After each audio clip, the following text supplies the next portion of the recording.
بسم الله ما شاء الله لا قوة الا بالله. اللهم بارك. بسم الله ما شاء الله. جدي شامي، الام كانت شامي والاب كان خليط بور. جدي ما شاء الله عليه عفريت يعني ما شاء الله. اللهم بارك. الظهر زي ما انت شايف اهو، الشعره بتاعته ما شاء الله. جدي شبعان كرشه وعمران، القرن بتاعه مفتوح زي ما انت شايف اهو ما شاء الله. حاجه يعني بسم الله ما شاء الله اللهم بارك يعني. الجدي الام قلنا ان الام شامي والاب كان خليط بور، ولكن احنا هنقول ان الجدي ده يعتبر شامي. يعني الجدي ده طبعا هينفع مع اي حد عنده مثلا معيز برقي، معيز بلدي، كلام من ده. يبدأ ان هو يعلي التحويل بتاعه شوية كسكة لحم. يعني احنا مش بنقول ان هو احنا هنبيعه كسلالة. بسم الله ما شاء الله. جدي لباني خالص. بص الظهر عامل ازاي، الله اكبر عليه. بسم الله ما شاء الله.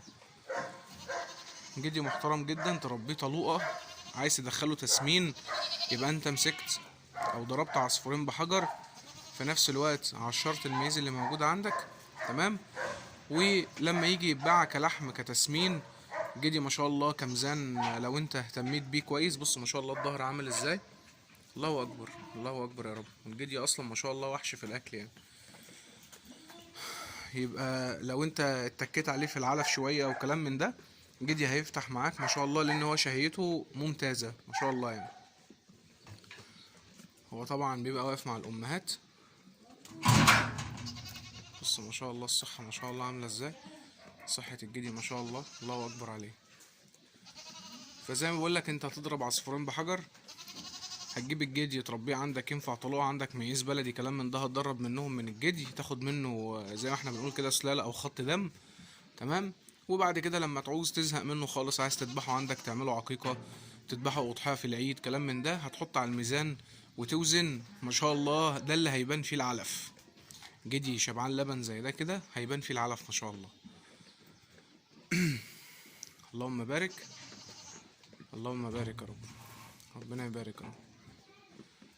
اهم حاجة النظافة، اهم حاجة الصحة.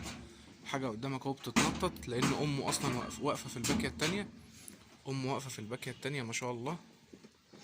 هو زي ما انت شايف وانا مطلعه بره بس عشان اصوره. الشغل جدي قدامك ما شاء الله اهو. اللي عايز حاجة نضيفة، اللي عايز حاجة شبعانة لبن. بص الكرش عامل ازاي اهو، مفيش كرش مطبق خالص اهو. ولسه والله ولا اكلت ولا علفت، والله لسه بقول بسم الله الرحمن الرحيم اهو. الحاجة اهي لسه فرش لهم فرشة التبن بس. يعني ما شاء الله ده يقف بس كده، احط له بس علفة كده كويسة وشوية تبن نضاف ومكان نضيف. اتفرج على الحلاوة بتاعت الجدي. الجدي هيفتح معاك وهيبقى جدي محترم ان شاء الله بإذن الله يعني. كل حاجة باينة قدامك اهو. اللهم بارك. انا واقف بعيد تقريبا 3 متر عن الجدي. اللهم بارك. خد تعال، خد تعال، تعال خد خد. جدي اهو يا باشا. اللهم بارك.